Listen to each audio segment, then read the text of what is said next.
What is going on, everyone? Badger here. Sure, like and sub, and let's get into this. Well, we have more basically confirmation that Dragon Age the Veilguard is going to be Dragon Age the Failguard and just not give us what we want, not going to be the game we want. Fellow YouTuber here, Neon Knight, and I'm actually really happy to see him covered because I remember when Neon Knight had 1,000 subs, and it wasn't that long ago. I mean, literally within 3 months, he had like 30,000 subs. It was insane. He is not a pop culture channel. I'm going to link his channel. He's just gaming and lore and like a lot of Witcher videos when he first started. Like, what would canon Geralt based on the books? What decisions would he make in the game? What happens if you do that type of stuff? But he doesn't lie. He's not a shill, which is why we're getting his playthrough. He played 7 hours of Dragon Age the Veilguard, and yes, described the game as a thin coat of paint and a borderline soft reboot.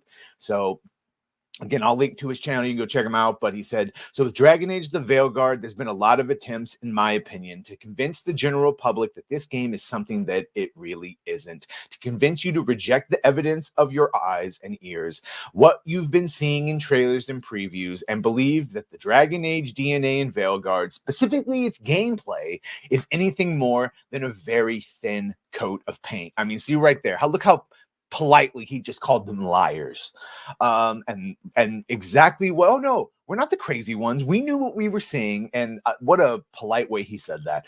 And as someone who played the game for about 7 hours a few weeks ago, well, I guess my thesis statement here is that it isn't. A thin coat of paint is more or less exactly what Veilguard has to offer longtime fans, and serious, level-headed discussion about this game is completely hampered by what seems to be an almost universal refusal to just say that out loud. That is exactly what they want. They dismiss any. This is also what happens over at Ubisoft, as Endymion can attest to, and probably a lot of the studios, the toxic positivity in the studio, and then dismissing valid criticisms as toxic gamer talk out of it. So sorry, Neon, you to them now are considered a toxic gamer for not enjoying what you were given. I'm very sorry that you're now an alt-right grifter. At least that's what they will call you, regardless of your politics or ideology. Because if they were to actually engage on you and have a conversation, you, who has actually played the games, knows the lore, you would be able to shred them. You would be able to absolutely shred them because they've played those earlier games just enough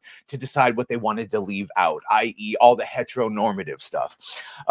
From there, he shared that the game will be compared to God of War 2018. He said the game's combat and exploration is full-blown, or at least 85% God of War 2018 worship. This new Dragon Age is all about the action, building up a rage meter to release an ultimate, getting your perfect parries in, shield throws, talismans that activate special abilities, plenty of pots to break and chests to open. You get it. Point is, somebody really liked God of War 2018 and said, why don't we just do that and be done with it? Yeah, obviously. The first Dragon Age, you could pause and switch all your characters, and it was like Dungeons and Dragons. Anyway. Next, he noted the game will also be compared to Guardians of the Galaxy. Guardians of the Galaxy by Square Enix, which was actually really good. It unfortunately, because Marvel's The Avengers was horrible, it ruined everyone's perception. So that actually is a good game, unrelated to this comparison. And I actually like that Guardians better than the one we got in the MCU. So what does that tell you? He said this is the point of the video game where some of you recoil in horror and maybe projectile vomit, but it's also where at least some of you are probably thinking, hey, those are two not bad at all games. You could do much worse in terms of comparison. And yeah, if you're thinking that, I completely agree. You could do worse, but the point was they already had better games. The previous Dragon Ages they could have emulated. He noted that the two games are not what Dragon Age fans are expecting a Dragon Age game to be. And that is the rub of it. They're trying to sell this, or at least we thought, to Dragon Age. It turns out they're just trying to make it mainstream. There's no denying that the Dragon Age fan base of just 6 months ago would have torn that imaginary person apart for merely suggesting such a thing. Yet ultimately, that's the type of game BioWare has made here. Went on to claim that BioWare tried to make a very palatable game here that could appeal to everyone instead of directly targeting their own fan base. Oh, a lot like every major franchise has done with their movies. And hopefully breaking out from there, the ideal approach, in my opinion. Yeah. Disagree. See, right there, he says this is a good approach, even if he agrees that it's not the Dragon Age game people wanted. Veilguard, as a quippy action adventure, is trying pretty hard at times and has its moments. It's just not that a quip filled action game is not what it's. Yeah, a quip-filled action game is not what most Dragon Age fans were asking for. Next, Neon Knight shared that incredibly disappointed when I found out that Veilguard allows you to import. Yeah, this is the one that pissed me off. We found out about the removal. One of the big points in Dragon Age was that your story choices in the world and with characters carried over to a degree. And so he says, incredibly disappointed when I found out that Veilguard allows you to import a grand total of 0 choices from Origins, 0 choices from Dragon Age 2, and 3 from Inquisition, the game that Veilguard is a direct sequel to. As for choices from Inquisition, he said the only things that carry over are who your Inquisitor romanced. I romanced Cassandra. Whether you chose to disband the Inquisition, I did not.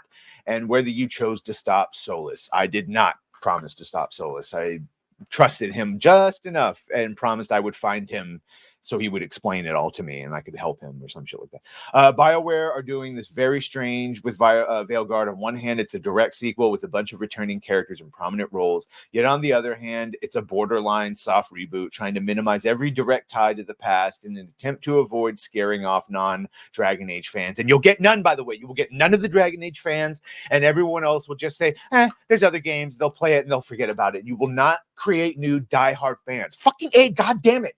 Oh, it's the same thing from Star Wars back in the day. The Alien, instead of targeting the fans they already had that spent money, they fucking made it bland and generic. They fucking kill the past, forget the past, kill it if you have to try to get a whole bunch of new people that's not going to give a shit or going to be generic Raylos that then go away as soon as it. And then you're left with nothing. The pissed off original fans and the who cares that are on to the next one. High acolyte people that love Soul so much. And here we are back again. Goddamn Clown World. Thanks, Neon. Thanks for playing that. I'm not going to be playing it. I almost used the F word. You let me. Are you going to be playing it? I don't know. Anyway, holy hell. What are you going to do?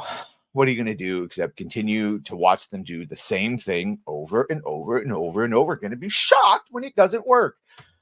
Make sure to like, share, and sub. If you have done that, thank you. If you're going to do that, thank you. And well, bye.